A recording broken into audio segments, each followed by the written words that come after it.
নির্বাচনের একটা অবিচ্ছেদ্য অংশ হচ্ছে প্রচারণা। তো সেই প্রচারণা আমাদের অর্ধেক সেদিন হয়ে যাবে ইনশাআল্লাহ। আমরা এখন নির্বাচনে আবহের মধ্যে আছি। সারা দেশে নির্বাচনে আমেজ সৃষ্টি হয়েছে। যারাই বিভিন্ন রকম বিভ্রান্তিমূলক বক্তব্যের মধ্য দিয়ে বিভ্রান্তি সৃষ্টি করার চেষ্টা করছে, তাদের সকলের উদ্দেশ্যে নসিহত হচ্ছে, আমরা এখন নির্বাচনে আবহের মধ্যে আছি। সারা দেশে নির্বাচনে আমেজ সৃষ্টি হয়েছে। অতি শিগগির আমাদের নেতা জনাব তারেক রহমান বাংলাদেশে প্রত্যাবর্তন করবেন। সেদিন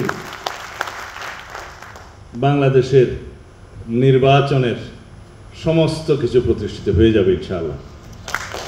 আমি বলছি না নির্বাচন হয়ে যাবে, তবে আমরা বিএনপির পক্ষ থেকে সেই দিনই নির্বাচনের অর্ধেক কার্য ইনশাআল্লাহ সমাপ্ত করতে পারব।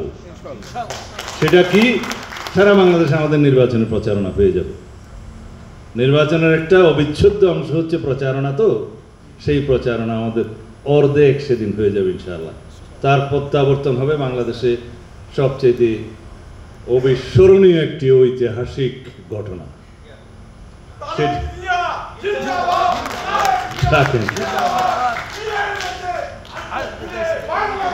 জনাব তারেক রহমান তার মেধা, যোগ্যতা, শ্রম এবং নেতৃত্ব দিয়ে তিনি বাংলাদেশের সর্বোচ্চ নেতৃত্বে প্রতিষ্ঠিত হয়েছেন।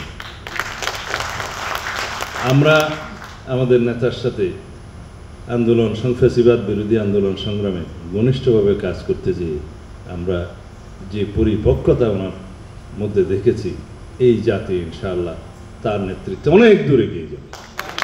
সেদিনের প্রত্যাশায় ধন্যবাদ আপনাদের।